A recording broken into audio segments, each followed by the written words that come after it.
के लिए ये वायदा करने के लिए मैं आपके बीच में उपस्थित हुआ हूं। आज छतरपुर विधानसभा क्षेत्र में जो हमारी सिंगापुर यूनिवर्सिटी थी वह बंद कर दी गई है। बहुत सारे एरियाज है जहां उनको मेट्रो के साथ जोड़ा नहीं गया है, किसी भी क्षेत्र में सीवर लाइन डाली नहीं गई है, लोग बूंद बूंद पानी के लिए तरस रहे हैं, सड़कें टूटी पड़ी है। मैंने आदरणीय धामी जी को अभी उन्होंने सारी सड़कें अपने से देखी है, इतनी बुरी हालत आपके क्षेत्र की सड़कों की है, देखकर शर्म भी आती है। मैं एक बार फिर आप सभी को विश्वास दिलाने के लिए खड़ा हुआ हूं, क्योंकि राष्ट्रीय मुद्दों पर मोदी जी की सरकार की जो एक्स्ट्रा ऑर्डिनरी परफॉर्मेंस है उसके ऊपर आदरणीय धामी जी को आप सुनेंगे, लेकिन मैं अपने आप को आपके क्षेत्र तक सीमित रखना चाहता हूं और अंत में ये वायदा करते हुए आपको भरपूर सम्मान भी मिलेगा। आपकी क्षेत्र की समस्याओं के समाधान के लिए मुझे चाहे दिल्ली के लेफ्टिनेंट गवर्नर से बात करनी पड़े, चाहे भारत सरकार के किसी मंत्री से बात करनी पड़े, और यदि आवश्यकता होगी क्षेत्र की समस्याओं के समाधान के लिए देश के यशस्वी प्रधानमंत्री आदरणीय श्री नरेंद्र मोदी जी का दरवाजा भी मुझे खटखटाना पड़ेगा, तो मैं आपके लिए उनका दरवाजा खटखटाकर जो क्षेत्र आज नरक में तब्दील हो गया है, इस क्षेत्र की तस्वीर और तकदीर बदलने का मैं आज आपको वचन देता हूं। इन्हीं बातों के साथ मैं अपनी बात को समाप्त करता हूं। आदरणीय धामी जी का अपनी ओर से आप सभी की ओर से उनका अभिनंदन करता हूं, स्वागत करता हूं, और आप मेरे साथ जोरदार नारा बोलेंगे, भारत माता की, नरेंद्र मोदी, उत्तराखंड के आदरणीय मुख्यमंत्री धामी जी, आदरणीय धामी जी, ठाकुर पुष्कर सिंह धामी, और जोर से बोलो ठाकुर पुष्कर सिंह धामी, जय जय श्री राम, जय घनश्याम। अब की बार फिर एक बार अब मैं आमंत्रित करता हूँ उत्तराखंड सरकार में मंत्री श्री विनय रोहिता जी को मैं आमंत्रित करता हूँ कि हमारे सभी देवभूमि से आए हुए और इस आयनगर की पावन भूमि से आए हुए सभी लोगों को संबोधित करें।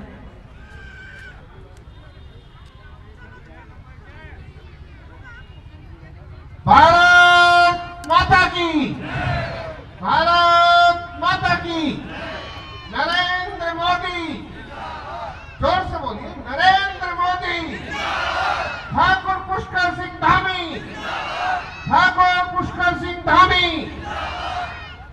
मित्रों, भाइयों और बहनों, बहुत देर से आप लोग इस जनसभा में हैं।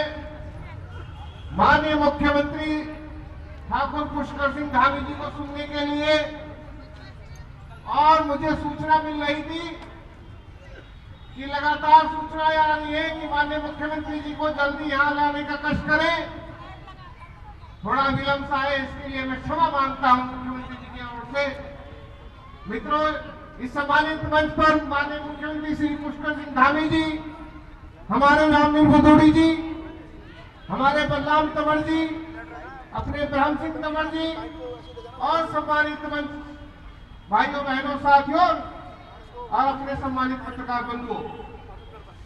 मित्रों, आपने देखा होगा इस सुनामी समर के अंतर्गत भारत के प्रधानमंत्री पूरे देश के अंतर्गत अपनी जिस प्रकार से जनसभाएं और लोगों तक पहुंचने का कार्यक्रम रख रहे हैं, उसी क्रम में माननीय प्रधानमंत्री जी के आशीर्वाद से उनकी राम राम को आप तक पहुंचाने के लिए माननीय मुख्यमंत्री जी लगातार देश के इस कोने से लेकर उस कोने तक जा रहे हैं। देश का कोई भी कोना हो, चाहे दिल्ली, तेलंगाना, झारखंड, उत्तर प्रदेश, पंजाब, हरियाणा, महाराष्ट्र, उत्तर भारत से लेकर दक्षिण भारत तक लगातार पिछले 30 दिनों से मुख्यमंत्री जी लगातार अनेकों जनसभाओं, ऐसी जनसभाएं जहां 40 डिग्री 45 का टेम्परेचर है, और मित्रों, बड़ा खुशी होती है कि भारतीय जनता पार्टी में माननीय मोदी जी को पुनः प्रधानमंत्री बनाने के लिए लोग 33,000 की संख्या में वहां पर उपस्थित तेलंगाना के अंदर आंध्र प्रदेश में थे। मैं इसलिए बता रहा हूं कि हम सब कार्यकर्ता, भारतीय जनता पार्टी के कार्यकर्ता निरंतर लगातार काम करते हैं। उसका परिणाम है कि आज हम साउथ में भी इतनी संख्या बढ़ रहे हैं कि जब पुष्कर धामी जी वहां पहुंचे तो इतनी बड़ी जनसभाएं वहां हुई। मित्रों, उत्तराखंड के परिप्रेक्ष्य में माननीय मुख्यमंत्री जी के प्रयासों से निरंतर जो हमारा प्रदेश पिछड़ा प्रदेश था, विकास की राह पर आगे बढ़ा है। मोदी जी की गारंटी के रूप में आप वहां दे सकते हैं कि आयुष्मान कार्ड पूरे उत्तराखंड के अंदर प्रत्येक परिवार को लागू किया है, प्रत्येक व्यक्ति को लागू किया है। मित्रों, चाहे स्वास्थ्य सेवाएं हो, चाहे वहां पर सड़कों को बनाने का क्रम हो, चाहे महिलाओं के अंतर्गत आपने देखा है कि गौशाली योजना के अंतर्गत जो हमारी महिला बहनें घास लेकर गांव तक आती थी, उनको सहायता के रूप में गौशाली योजना के अंतर्गत अनेक महिलाओं को घास लाने की प्रबंध व्यवस्था की गई है। ऋषिकेश कर्णप्रयाग रेल योजना हो, चाहे टनकपुर रेलवे योजना हो, यूसीसी बिल हो, धर्मांतरण बिल हो, नकल अध्यादेश हो, महिला आरक्षण बिल हो, भ्रष्टाचार को मिटाने के लिए माननीय मुख्यमंत्री जी ने निरंतर आपके सपनों को साकार करने के लिए जिस प्रकार से उत्तराखंड को आगे बढ़ाने का प्रयास किया है, उसकी चर्चा पूरे देश और विदेशों में हो रही है। मित्रों, आपके सपनों का उत्तराखंड, आपका प्यारा उत्तराखंड निरंतर पिछड़े प्रदेश से उत्तरोत्तर वृद्धि करते हुए आज विकास की राह पर, विकसित राह पर बढ़ चला है। आज पर्यटन हो, शिक्षा हो, रोजगार हो, सुरक्षा हो, सभी विषयों का विकास आगे बढ़ रहा है। आप इतनी बड़ी संख्या में आए, माननीय मुख्यमंत्री जी का अभिनंदन और वंदन कर रहे हैं। बहुत देर से आप यहाँ बैठे हैं। मित्रों, मैं आपका भारतीय जनता पार्टी की ओर से मैं भी आपका अभिनंदन करता हूं और माननीय मुख्यमंत्री जी की ओर से आपको बहुत बहुत धन्यवाद देकर अपनी बात को समाप्त करता हूं। धन्यवाद।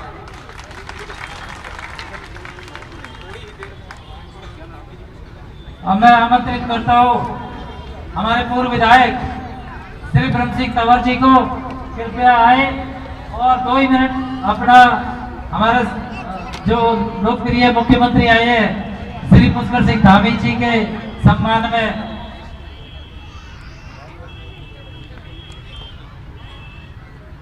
मंच पर उपस्थित उत्तराखंड के दिलों की धड़कन, उत्तराखंड के मुख्यमंत्री श्री पुष्कर धामी जी, क्योंकि दर्द तो मेरे दिल में घंटों का है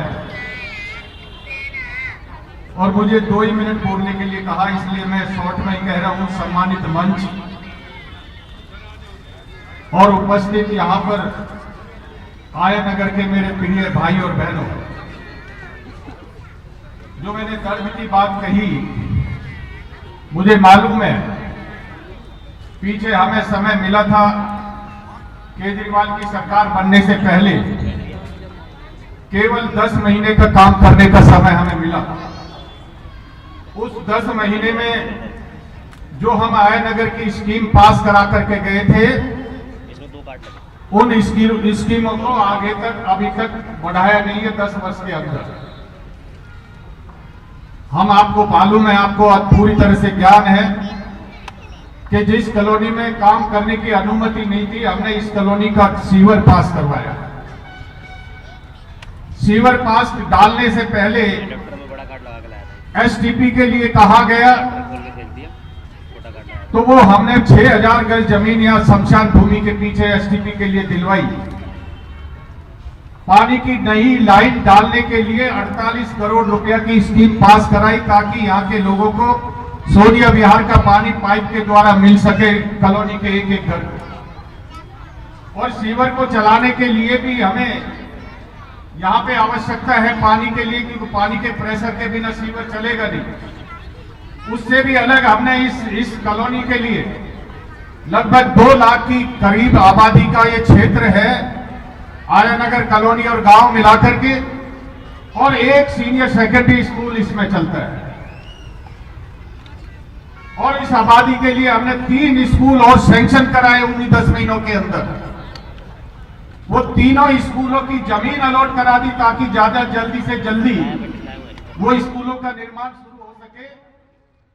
लेकिन आज तक 10 वर्ष बीत गए हैं और एक स्कूल की नींव अभी तक रखी नहीं गई है। यहाँ पे जो भी काम हमने सैंक्शन कराए वो सब कामों को केजरीवाल की सरकार अभी तक रोके बैठी है।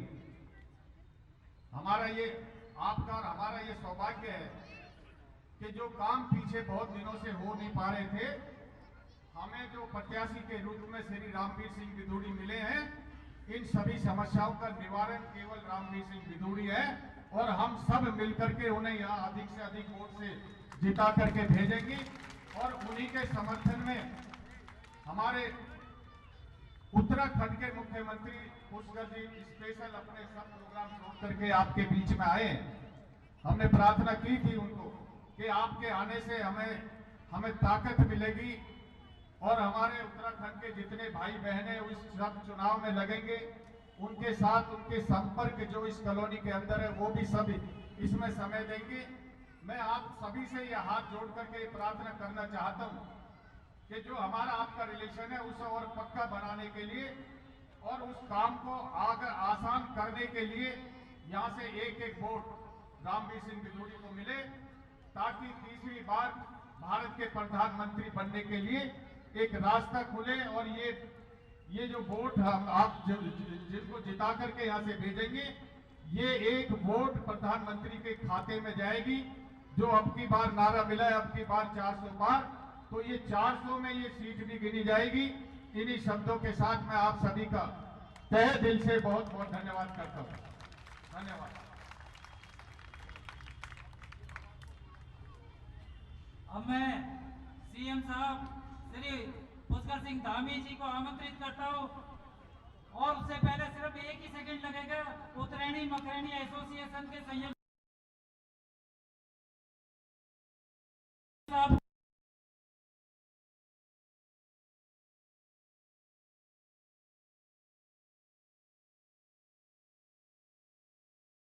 कार्यकर्ता बंधु जोर से नारा लगाएंगे, अब की बार, अब की बार, अब की बार पुष्कर सिंह धामी, पुष्कर सिंह धामी। जोर से नारा लगाएंगे। हमारी आया नगर की पावन भूमि पर पहली बार पधारे हैं उत्तराखंड के लोकप्रिय मुख्यमंत्री श्री पुष्कर सिंह धामी जी। जोर से नारा लगाएंगे, पुष्कर सिंह धामी जी, पुष्कर सिंह धामी जी, पुष्कर सिंह धामी जी। अब की बार, अब की बार, अब की बार, फिर एक बार, फिर एक बार। जय श्री राम, जय श्री राम।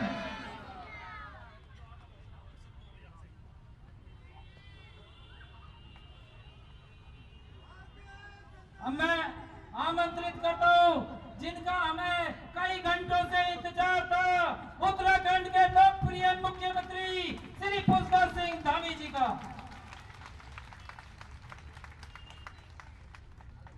भारत माता की, भारत माता की, भारत माता की, गंगा मैया की, भगवान बद्री विशाल की, बाबा केदार की, गोलजू महाराज की, पूर्णागिरी मैया की,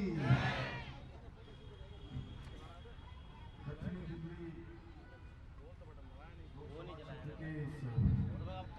आया नगर के इस विशाल जनसभा जो हमारे इस लोकसभा के प्रत्याशी जिनको भारतीय जनता पार्टी के केंद्रीय संसदीय बोर्ड में और माननीय प्रधानमंत्री जी ने आप सबके बीच में सेवा के लिए भेजा है, यहाँ के विकास को आगे बढ़ाने के लिए भेजा है।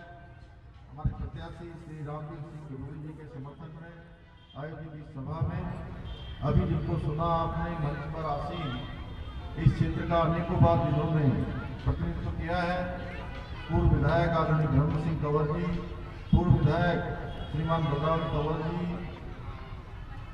आज इस कार्यक्रम के संयोजक श्री रमेश अम्बावत जी, सत्येंद्र प्रधान जी, सेंट्रल RWA अध्यक्ष मदन सिंह नेगी जी, महासचिव KN जोशी जी, तिवारी जी, रीता बबली शर्मा जी, महिला मोर्चा अध्यक्ष उमेश भट्ट जी, अनिल मिश्रा जी, रामलीला कमेटी संयोजक ईश्वर प्रधान जी, वीरेंद्र तिवारी जी, श्री दिनेश पांडे जी, विनोद गंगवाल जी, मोहनलाल भोटियाल जी एवं मंच पर आसीन हमारे सभी पदाधिकारीगण, सभी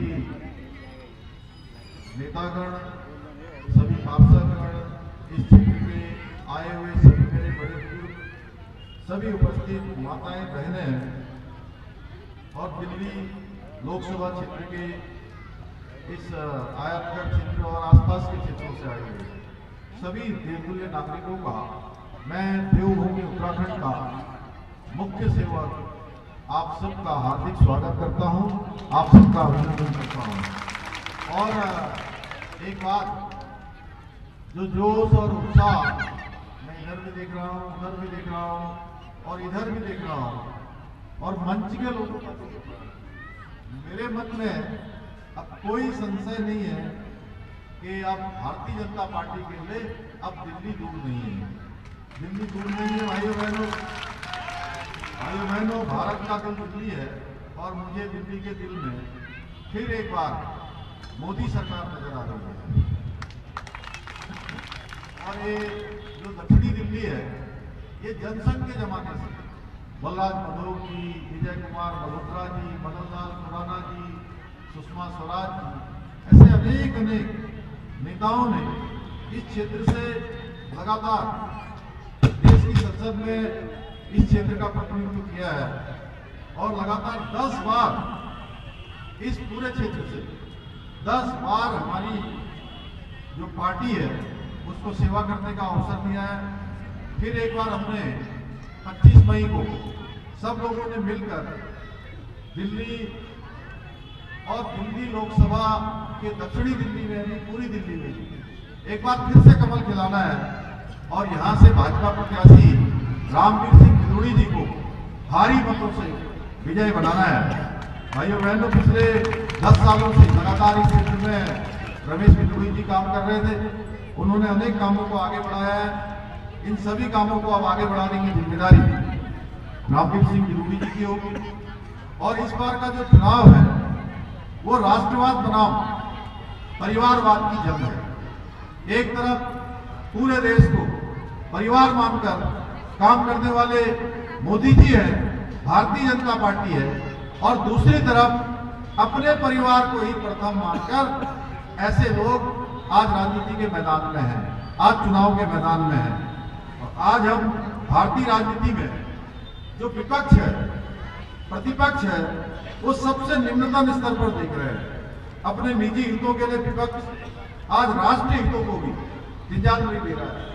कई बार हम देखते हैं, आप सब देखते होंगे, मोदी जी का विरोध करते करते ये लोग इतने आगे निकल जा रहे हैं कि ये भी भूल जा रहे हैं कि ये देश का विरोध करना शुरू कर रहे हैं। विदेशों में जाकर अनाप शनाप बातें बोलने लग रहे हैं, पाकिस्तान की बड़ाई कर रहे हैं। जो पाकिस्तान भाइयों बहनों आज एक कोने में दुबक्कर बैठा हुआ है, उस पाकिस्तान की बड़ाई करते हैं लोग। ये भूल जाते हैं कि ये भारत में रह रहे हैं या किसी अन्य देश में रह रहे हैं। पिछले 10 सालों में जिस प्रकार से माननीय प्रधानमंत्री मोदी जी के नेतृत्व में काम हुआ है, उसकी कल्पना नहीं की जा सकती है। 70 सालों के मुकाबले इन 10 सालों में काम हुआ है। आज भारत बुलंदियों को छू रहा है, नित नए आयाम तय कर रहा है। पूरी दुनिया के अंदर आज भारत का डंका बज रहा है। चाहे G20 का सम्मेलन देश के अंदर आयोजित हुआ हो, या भारत की अर्थव्यवस्था 5वें नंबर की अर्थव्यवस्था बनी हो, या चंद्रयान 3 चंद्रमा में जाकर स्थापित हुआ हो, या कोरोना रोधी वैक्सीन बनाई गई हो, या फिर स्वदेशी अत्याधुनिक हथियार एवं उपकरणों का निर्माण किया गया हो, मोदी जी के नेतृत्व में आज सारा विश्व भारत के इस क्षमता का कायल हो गया है। भाइयों बहनों, आज भारत के सामर्थ्य का कायल हो गया है। अपनी एक अलग पहचान भारत की बनी है। भारत फिर से विश्व गुरु बनने की दिशा में तेजी से आगे बढ़ा है। Startup India, make in India जैसी अनेक योजनाएं आज देश के अंदर चल रही है। आज भारत मैन्युफैक्चरिंग के क्षेत्र में एक बड़ा हब बन गया है। आज दुनिया की बड़ी बड़ी कंपनियां दूसरे देशों को छोड़कर भारत में अपना निवेश कर रहे हैं, भारत के अंदर अपने उद्योग लगा रहे हैं। अगर पिछले 10 वर्षों की हम बात करें तो देश के अंदर अभूतपूर्व रूप से आज हर सेक्टर में काम हुआ है। 55,000 किलोमीटर नेशनल हाईवे बने हैं, 7 नए IIT बने, 7 नए IIM बने, 15 नए एम्स बने और 390 विश्वविद्यालय और लगभग 700 नए मेडिकल कॉलेज खोले गए हैं। आज भारत में विश्व के उत्कृष्ट इंफ्रास्ट्रक्चर का निर्माण हो रहा है। भाइयों बहनों, विश्व स्तरीय express way, ring road, highway, elevated road, metro rail, mono rail, under water metro और वंदे भारत जैसी विश्व स्तरीय परियोजनाएं नए भारत की आज पहचान हो गई है। पूरे विश्व में आज वंदे भारत जैसी एक्सप्रेस की जो तकनीकी है, उस तकनीक के बारे में पूरी विश्व का आज हर टेक्नीशियन अचंभित है कि एक नई टेक्नोलॉजी लेकर इतनी अच्छी स्वदेशी ट्रेन भारत के अंदर बना दी गई है। भाइयों बहनों, आजादी के बाद जितने हवाई अड्डों का निर्माण हुआ है, उससे अधिक तो मोदी सरकार के 10 वर्षों में ही हवाई अड्डों का निर्माण हो गया है। इसलिए मोदी जी कहते हैं कि अभी तो ये ट्रेलर है, अभी हमें भारत को पूर्ण विकसित राष्ट्र बनाना है। आने वाले समय में बहुत बड़े बड़े डिसीजन होने हैं। भाइयों बहनों, अनेक योजनाएं मोदी जी के नेतृत्व में चली है। अभी रामवीर सिंह जी बोल रहे थे कि आज आयुष्मान भारत योजना का लाभ दिल्ली में नहीं मिल पा रहा है। आज यहां पर प्रधानमंत्री आवास योजना का लाभ नहीं मिल पा रहा है। अनेक योजनाएं जो मोदी जी के नेतृत्व में चल रही है, वो आज दिल्ली में केवल और केवल आज इस तुष्टीकरण की नीति के कारण से उनका लाभ दिल्ली वासियों को नहीं मिल पा रहा है। भाइयों बहनों, मोदी जी की गारंटियां हैं जो सीधे आम लोगों तक पहुंचकर उनको लाभान्वित कर रही है। और 10 वर्षों में मोदी जी ने जो महत्वपूर्ण निर्णयों से यह सिद्ध कर दिया है कि भाजपा जो कहती है वो करती है। चाहे कश्मीर में धारा 370 का समापन हो, चाहे 3 तलाक जैसी कुप्रथा का अंत हो, या संसद व विधानसभा में 33% महिलाओं की आरक्षण देने की मंजूरी हो, देश में नागरिकता संशोधन कानून ला रहा हो, या अयोध्या में हमारे आराध्य देव भगवान श्री राम का मंदिर बनाना हो। भाइयों बहनों, लंबे समय से जिसकी हम प्रतीक्षा कर रहे थे, वो काम भी आज हमारा पूरा हो गया। ये सब मोदी जी की गारंटी है। भाइयों बहनों, दिल्ली में भी अनेक ऐतिहासिक कार्य मोदी जी की सरकार ने किए हैं। इनमें ईस्टर्न और वेस्टर्न पेरिफेरियल रोड हो, प्रगति मैदान टनल हो, इको पार्क, कर्तव्य पथ और नया संसद भवन, Bharat Mandapam, Dwarka international convention centre, 60,000 crore से भी अधिक के हाईवे और फ्लाईओवरों का निर्माण किया है। साथ ही तीसरी रिंग रोड परियोजना और रैपिड ट्रांसपोर्ट सिस्टम का निर्माण कार्य अभी चल रहा है। भाइयों बहनों, अनेकों काम जिस प्रकार से पूरे देश के अंदर हुए हैं, दिल्ली भी तेजी से बढ़ा है। मैं उत्तराखंड देवभूमि में आदरणीय प्रधानमंत्री मोदी जी के मार्गदर्शन और उनके नेतृत्व में अनेक ऐतिहासिक निर्णय हमने लिए हैं। आप सब जानते हैं, देवभूमि उत्तराखंड से मोदी जी का विशेष लगाव है। आज मैंने और हमारे बहुत सारे साथियों ने, मकरणी उत्तरायणी वालों ने मुझे भी टोपी ये भेंट की है। ये टोपी आज विश्व स्तरीय टोपी बन गई है। भाइयों बहनों, इसको विश्व स्तर पर ले जाने का काम भी हमारे प्रधानमंत्री मोदी जी ने किया है। मोदी जी के हृदय में देवभूमि उत्तराखंड बसती है। आप देखिए कि हर समय वो उत्तराखंड में कभी 4 धाम पर आते हैं, कभी बद्रीनाथ केदारनाथ आते हैं, तो कभी सीमांत क्षेत्र आदि कैलाश, जौलीकोन, जो देश क्या सीमांत क्षेत्र है जहां 18,000 फुट की ऊंचाई पर जाने वाले वो देश के पहले प्रधानमंत्री हैं। भाइयों बहनों, हर क्षेत्र को, सीमांत क्षेत्रों को आगे बढ़ाने का काम किया है। उत्तराखंड के माणा गांव से उन्होंने, जिनको अंतिम गांव देश का कहा जाता था, देश के प्रथम गांवों की संख्या देने का काम भी देवभूमि उत्तराखंड से किया है। उनके मार्गदर्शन में हमने अनेकों ऐसे निर्णय लिए हैं जो आज उत्तराखंड से निकलकर संपूर्ण देश को कहीं न कहीं लाभान्वित करने का काम करेगा। जैसे समान नागरिक संहिता, भाइयों बहनों, यूसीसी का जो विधेयक है, उत्तराखंड में विधेयक बन चुका है। विधानसभा से मंजूरी मिलने के बाद वहां की राष्ट्रपति महोदया ने भी हमको उसकी मंजूरी दे दी है। ये देश की आधी आबादी का पूरा कानून है। इसके बनने से देश के अंदर आने वाले समय में जो संकल्प भारतीय जनता पार्टी ने माननीय प्रधानमंत्री मोदी जी के नेतृत्व में संकल्प लिया है, ये संकल्प पूरे देश के लिए लिया गया है कि देश के अंदर रहने वाले सब लोगों के लिए एक समान कानून होना चाहिए। इसकी शुरुआत देवभूमि उत्तराखंड में हो गई है। इसका गौरव देवभूमि उत्तराखंड के लोगों को प्राप्त हो गया है। ये गंगोत्री उत्तराखंड से निकलकर पूरे देश के अंदर जाएगी भाइयों बहनों। इसी प्रकार से नकल विरोधी कानून उत्तराखंड में लागू हो गया है। इसके लागू होने से हमारे मेहनत करने वाले, योग्यता, क्षमता, प्रतिभा वाले सभी हमारे बेटे बेटियों को अब चयन का अवसर ईमानदारी से, पारदर्शिता मिलेगा। लैंड जिहाद, लव जिहाद और धर्मांतरण का विधेयक, दंगा रोधी कानून और अतिक्रमण का जो अभियान है, हमने देवभूमि के मूल स्वरूप को बनाए रखने के लिए उत्तराखंड में तेजी से और कठोरता से प्रारंभ किया है भाइयों बहनों। किसी भी कीमत पर देवभूमि के मूल स्वरूप को हम खराब नहीं होने देंगे। आपने देखा होगा हल्द्वानी में कुछ लोगों ने आगजनी करने का प्रयास किया। जिन्होंने आगजनी करने का प्रयास किया, उनकी जहां सही जगह है उनको उनकी सही जगह पर पहुंचाने का काम प्रशासन ने और पुलिस ने किया है। 33% का आरक्षण जहां देश की संसद में माननीय प्रधानमंत्री जी ने देश की हमारी मातृशक्ति के लिए तय कर दिया, वहीं उत्तराखंड में हमने 30% का क्षैतिज आरक्षण सभी सरकारी नौकरियों में सुनिश्चित कर दिया है। भाइयों बहनों, में अभी यहाँ पहुंचते पहुंचते अभी रोहिला जी बोल रहे थे कि हमको 1 घंटे से भी ज्यादा का समय छतरपुर से यहाँ पहुंचने में लग गया। देवरी से इतनी खराब रोड है, आप सब जानते हैं। एक तरफ जहाँ मोदी जी आज समर्पित होकर, हमारी टीम समर्पित भाव से देश को आगे बढ़ाने के लिए काम कर रही है, विकसित भारत के विजन वाली भाजपा है, तो वहीं दूसरी ओर तुष्टीकरण और भ्रष्टाचार के मिशन वाली आप और कांग्रेस है। भ्रष्टाचार की जननी कांग्रेस के काले कारनामों के नाम पर जन्मी आप आदमी पार्टी ने तो भ्रष्टाचार के मामले में कांग्रेस को भी पीछे छोड़ दिया है भाइयों बहनों। भ्रष्टाचार पर झाड़ू लगाने की बात करने वाली आम आदमी पार्टी ने तो आम जनता की गाड़ी कमाई पर ही झाड़ू लगा दिया है। दिल्ली में स्कूल कॉलेज खोलने के नाम पर ये सत्ता में आए और इन्होंने पूरी दिल्ली में शराब का अड्डा बनाकर रख दिया। दिल्ली के शराब घोटाले में मुख्यमंत्री केजरीवाल, उप मुख्यमंत्री सिसोदिया सहित कई उनके मंत्री और आपके नेता इसमें लिप्त पाए गए हैं। अभी वो पूरी तरह से जेल से छूटे नहीं है। 2 तारीख के लिए उनको जमानत मिली है, अंतरिम जमानत। उसके बाद फिर से उनके ऊपर वही मुकदमा चालू रहना है। जो आरोप लगे हैं वो आरोप आगे बढ़ेंगे भाइयों बहनों। आज जब मोदी सरकार भ्रष्टाचार पर प्रहार कर रही है, तो ये सभी घोटालेबाज सभी पार्टियों ने मिलकर एक गठबंधन बना लिया है।